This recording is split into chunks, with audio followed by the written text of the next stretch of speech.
के इस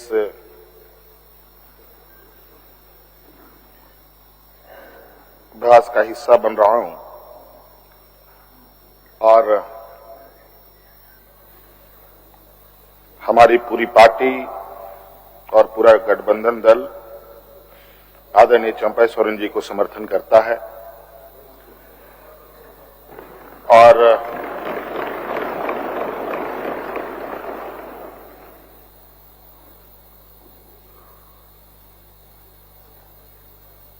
मैं कहना चाहूंगा 31 जनवरी की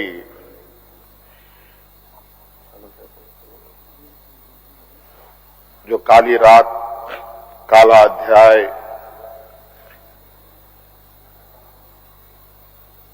देश के लोकतंत्र में नए तरीके से जुड़ा है।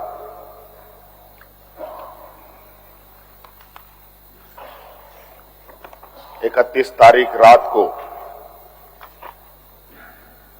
देश में पहली बार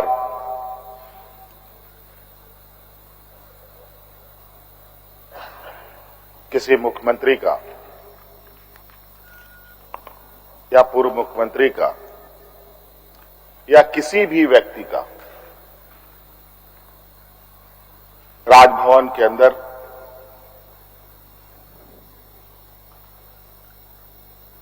गिरफ्तार हुआ हो, गिरफ्तारी हुई हो, मेरे संज्ञान में नहीं है। ये मुझे लगता है ये पहला घटना है और मुझे लगता है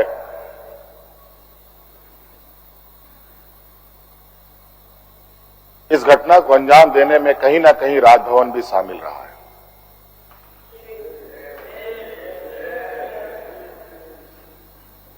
और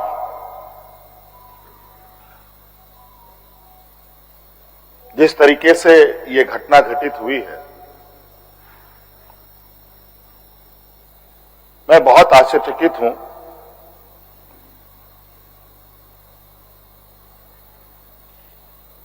इसलिए कि मैं एक आदिवासी वर्ग से आता हूं।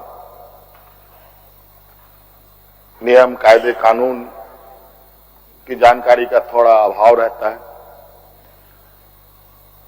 बौद्धिक क्षमताएं अभी हमारे विपक्ष के बराबर हम लोगों की नहीं है, लेकिन सही गलत की समझ तो हर इंसान भी रखता है, हर जानवर भी रखता है।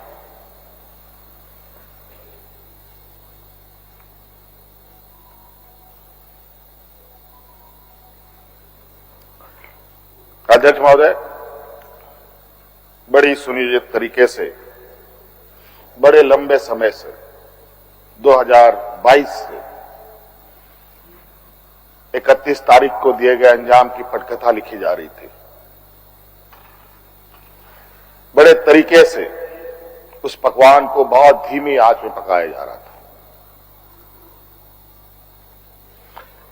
लेकिन ये इनकी जो पकवान है ये पकने को तैयार नहीं थे। लेकिन इन प्रकार इन्होंने इस आधे अधूरे पकवान को अपने लिए परोसा और बड़ी सुनियोजित तरीके से मुझे अपनी गिरफ्त में लिया है।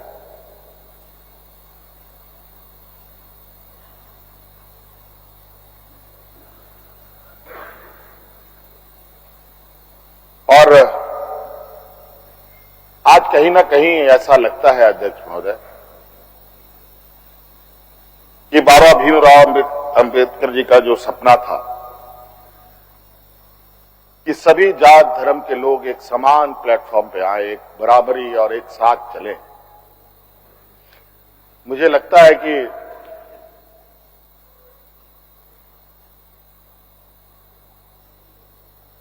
जिस तरीके से बाबा भीमराव अंबेडकर जी को भी अपना समाज छोड़कर बौद्ध धर्म अपनाना पड़ा, ऐसे ही आदिवासी दलितों के साथ भी आने वाला भविष्य में करने की तैयारी हो रही है।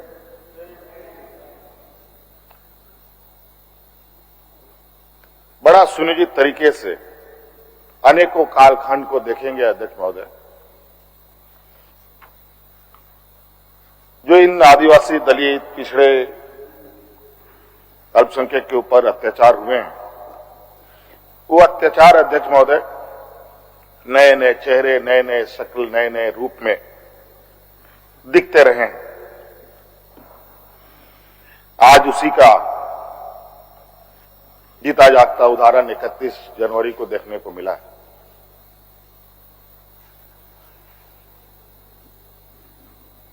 और आज कहीं ना कहीं इन वर्गों के प्रति जो हमारे सत्ता पक्ष की घृणाएं हैं, ना जाने इनकी घृणाएं इतनी, इनको ताकत कहां से मिलती है, ये हमारे समझ से परे है।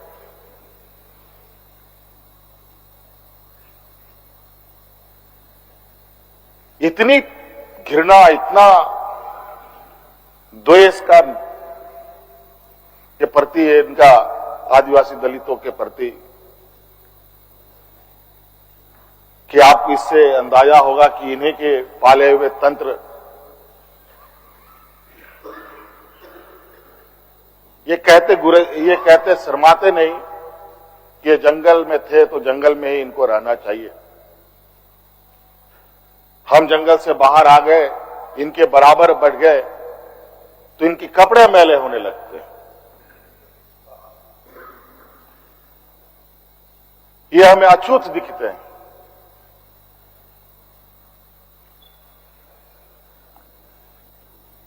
और इन्हीं विडंबना को तोड़ने के लिए हमने एक प्रयास किया था अध्यक्ष महोदय, क्योंकि झारखंड आदिवासी, दलित, पिछड़ा राज्य है, इन समूह को आगे बढ़ने का, इनका मार्ग प्रशस्त करने में हमने कोई कमी नहीं छोड़ी। इनका बस चले तो हम अभी भी जंगल में जाकर के वही 50-100 साल पुरानी जिंदगी में जिए। और मुझे इसका आभास था अध्यक्ष महोदय, जो इनके अंदर छुपी कुंठा है वो आए दिन ये बयां करती थी, इनके आचरणों से, इनके बयानों से।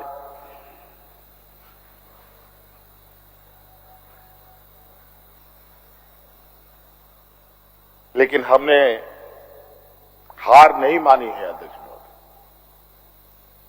इनको लगता है कि मुझे जेल के सलाखों के अंदर डालकर ये अपने मंसूबे में सफल हो जाएंगे। ये झारखंड है अध्यक्ष महोदय, ये देश का एक ऐसा राज्य है जहां हर कोने में आदिवासी, दलित, पिछड़े वर्गों से अनगिनत सिपाहियों ने अपनी कुर्बानी देकर यहां के आदिवासी दलितों की जान बचाई। देश आजादी के सपने भी ये लोग नहीं देखते थे अध्यक्ष महोदय, तब से झारखंड के आदिवासी अपनी हक अधिकार की लड़ाई लड़ रहे। ये तो बहुत बाद में आए, लेकिन बौद्धिक संपन्नता, आर्थिक संपन्नता, आज तक इन लोगों ने देश का गांधी टोपी नहीं पहना अध्यक्ष महोदय।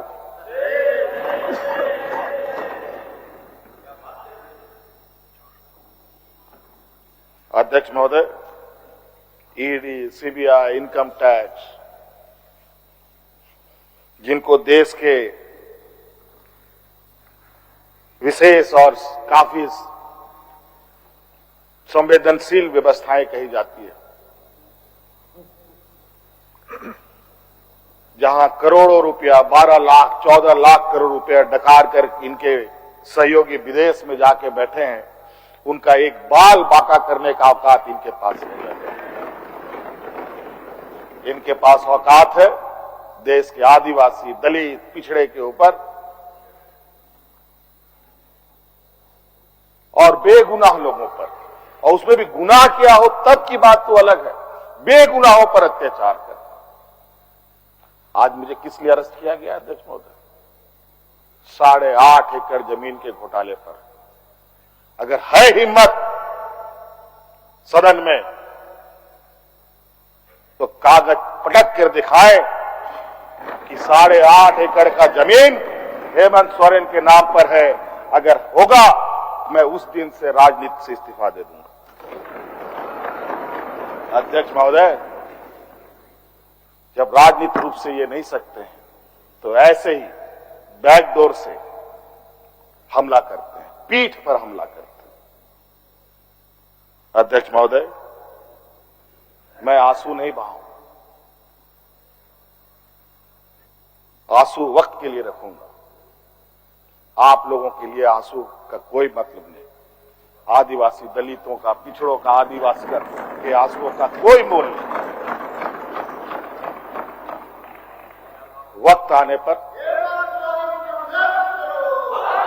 हम इनके एक एक सवालों का जवाब और एक एक इनके षड्यंत्र का जवाब वक्त आने पर बड़ी माकूल तरीके से दिया जाएगा। एक्चुअली दुर्भाग्य है अध्यक्ष महोदय इस राज्य का, तथाकथित हमारे राज्य के ही कुछ लोग जो ऐसे सामंती विचार वाले के चरणों में जाकर के झुककर उनकी सेवा और पूजा अर्चना में लगे, नहीं तो इस राज्य की इतनी दुर्दशा नहीं होती। अध्यक्ष,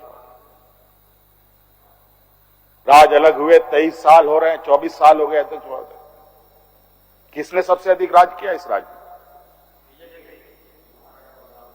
ये मुझे बोलने का जरूरत नहीं है, किसी को बताने की भी जरूरत नहीं। सब अपने गिरेबान में देखें, सबको पता चलेगा कौन कहां बैठा, किसने क्या काम किया। घोटाले इनको 2024 से ही नजर आ रहे हैं, 2000 से नजर नहीं आ रहे, 2019 से ही इनको नजर आ रहे हैं। आज ये नहीं चाहते अध्यक्ष महोदय, देश का आदिवासी, दलित, पिछड़ा, अल्पसंख्यक देश के सर्वोच्च स्थान पर पहुंचे। ये नहीं चाहते कि ये जज बने, ये नहीं चाहते ये IAS IPS बने, ये नहीं चाहते ये राजनेता बने। इन्हीं के साथ बैठे लोग हैं। इन लोगों ने भी आदिवासी नेता बनाया था मुख्यमंत्री। बता दीजिए इन कितने आदिवासियों ने 5 साल पूरे किए। और मुझे पता था कि ये मुझे भी 5 साल पूरा करने में रोड़े अटकाएंगे, और नतीजा ये हुआ आखिरी सांस तक कुछ भी करो 5 साल पूरा नहीं होना चाहिए, रिकॉर्ड में नहीं लिखना चाहिए, रजिस्टर में नाम नहीं आना चाहिए। बस यही। अध्यक्ष महोदय, हम लोगों ने सर झुकाकर चलना नहीं सीखा। यही खासियत है आदिवासियों। लेकिन होता है कि सरसों में ही भूत है तो सारा भूत भागेगा का, माफ कीजिएगा, सरसों में ही भूत है तो भूत भागेगा का। यहां कुछ भूत ऐसे भी हैं जिसकी वजह से ये कठिनाइयों का सामना करना पड़ता है। बहुत प्रयास हुआ, जब जब हम लोगों ने अलग राज्य का परिकल्पना किया तब भी इन लोगों ने हंसी उड़ाई कि आदिवासी लोग अलग राज्य लेगा। जब हम सत्ता में आए, आदिवासी सत्ता चला पाएगा, कुछ दिनों में गिर जाएगा। मैं हवाई जहाजों में चलता था अध्यक्ष महोदय, उसमें भी इनको तकलीफ। मैं 5 स्टार होटलों में रुकता था, उसमें भी इनको तकलीफ। मैं BMW कार में घूमता हूं, उसमें भी इनको तकलीफ।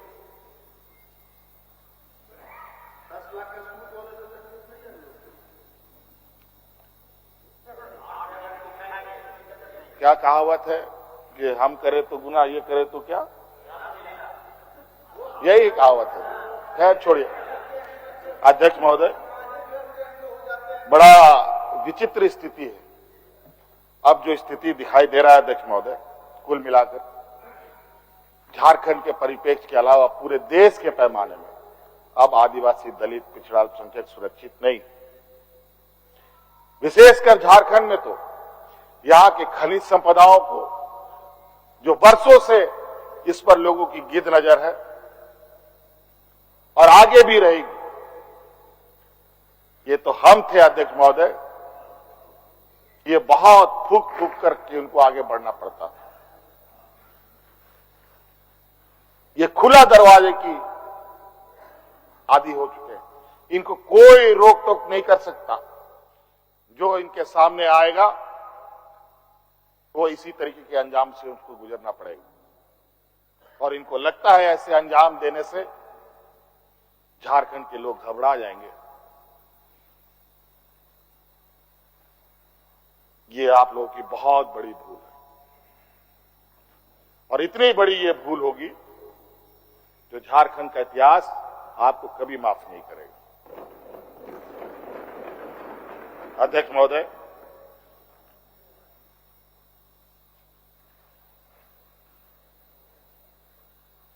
आज जो षड्यंत्र का पैमाना है वो इस कदर बड़े उसके जो दायरे बने हैं, कानून के अंदर रह करके गैर कानूनी काम करना कैसा हो, ये कर किसी से सीखना हो तो इन लोगों से सीखिए और इनके संस्थाओं से सीखिए। मैं तो कहता हूं, मैं फिर से कहता हूं कि आप लोग दस्तावेज लाइए सदन में, या आपने ईडी और सीबीआई को सपोर्ट कीजिए और कोर्ट में पेश करें। एक भी दस्तावेज अगर आप लोग निकाल के दिखा दे कि हमने 8.5 एकड़ जमीन हड़पी है, तो मैं उसी दिन राजनीति से संन्यास किया, झारखंड छोड़ के चला जाऊं। अब इनको नहीं मिला तो हमारे बीवी, बच्चों, परिवारजनों के खाता बही ढूंढने में लगे। ये पैसा कहां से आया, वो पैसा कहां से आया, ये आया, वो आया। अध्यक्ष महोदय, असमानताएं देखिए इसी सदन के अंदर। जो सरकार के द्वारा उपलब्ध कराए जा रहे ऋण, जो यहाँ के आदिवासी विधायकों को कितने वर्षों के लिए मिलता है और गैर आदिवासियों को कितने सालों के लिए मिलता है।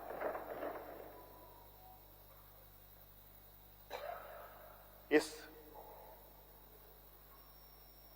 विषय पर गंभीरता से सोचने की आवश्यकता है। देखो, ये बहुत लंबी लड़ाई। आज जिस तरीके से बड़ा मछली छोटा मछली को खा जाता है, सामाजिक व्यवस्था में भी यही कहानी है। एक बड़ी व्यवस्था छोटी व्यवस्था को खाने का हर बरकस प्रयास करती है। प्रभु राम का प्राण प्रतिष्ठा हुआ 22 जनवरी को। राम राज आ गया, पहला कदम बिहार पड़ा। बेचारा एक पिछड़ा वर्ग का व्यक्ति की क्या हद होगी आप जानते हैं। दूसरा कदम झारखंड पर पड़ा, एक आदिवासी मुख्यमंत्री को निगलने का प्रयास। क्योंकि इस आदिवासी मुख्यमंत्री के शरीर में हड्डियां कुछ अधिक है, इसलिए उस हड्डी को निकालने के लिए ईडी उसका डिसेक्शन करने में लगी हुई, ताकि हम कैसे इसको निगल जाए। लेकिन इतना आसान नहीं। गलती से गले में फंस गया तो पूरा का पूरा आंतड़ी फाड़ के बाहर। इस वजह से संभल के खाने का कोशिश कीजिएगा। इस वजह से अध्यक्ष महोदय, मुझे कोई गम नहीं कि मुझे आज ईडी ने पकड़ा। जिस तरीके से बंधुदा का सदस्यता लिया, ये आप चुनाव नहीं लड़ सकते हैं। हो सकता है मेरा भी ये आस करे। सत्ता लुलुपता के लिए हम लोग कभी नहीं आए अध्यक्ष महोदय। लेकिन ये बात मैं इस सदन में कहना चाहूंगा कि झारखंड मुक्ति मोर्चा का उदय झारखंड के मान, सम्मान, स्वाभिमान को बचाने के लिए हुआ है। और इस मान सम्मान स्वाभिमान के प्रति जो भी बुरी नजर डालेगा उसको हम मुंह तोड़ जवाब देंगे, चाहे राजनीतिक रूप से हो, चाहे कानूनी रूप से हो, चाहे वो किसी भी जंग मैदान में हो। ये हमारा संकल्प है। ना हम पीछे हटे हैं, ना हम लोगों ने पीठ दिखाई है अध्यक्ष महोदय। इसलिए अध्यक्ष महोदय, मुझे तो कोर्ट का आदेश है कि मीडिया के सामने या बाहर वक्तव्य नहीं देना है। तो हमने ईडी वालों से पूछा, क्या सदन में भी बात नहीं रखनी है? तो उन्होंने ये भी कहा, नहीं सदन में भी आप नहीं रख सकते। हम बोले वाह। तो मैंने कहा कि आइए स्पीकर साहब के चैम्बर में खड़े हो जाइए, बैठ जाइए, वहां से आदेश जारी कीजिए, फिर हम चुप हो जाएंगे। ये स्थिति है अध्यक्ष महोदय। अब उस दिन का इंतजार है। अभी तो गवर्नर हाउस का quorum पूरा हो गया। अब विधानसभा से लोग कब अरेस्ट होंगे, राष्ट्रपति भवन से कब अरेस्ट होंगे, लोकसभा राज्यसभा से लोग कब अरेस्ट होंगे? 150, 200 सांसदों का निलंबन। क्या अध्यक्ष महोदय ये इतिहास के सुनहरे अक्षरों में लिखा जाएगा? अध्यक्ष महोदय, बड़ी विचित्र स्थिति देश में। और मैं ये कहना चाहूंगा अध्यक्ष महोदय, विशेषकर आदिवासी दलित पिछड़े भाइयों से, आप तैयार हो जाएं। अब शोषण की एक नई परिभाषा गढ़ने जा रही है। अगर अपने आप को आपने कमजोर किया तो आने वाली पीढ़ी कभी माफ नहीं करेगी। तो अध्यक्ष महोदय, राज्यपाल महोदय आए और 32 पेज का इन्होंने अभिभाषण पढ़ा। हम लोग लाख चिल्लाते रहे। अध्यक्ष महोदय, अभिभाषण पढ़ के क्या होगा जब देश में लोकतंत्र ही नहीं बचेगा? आज हर चीज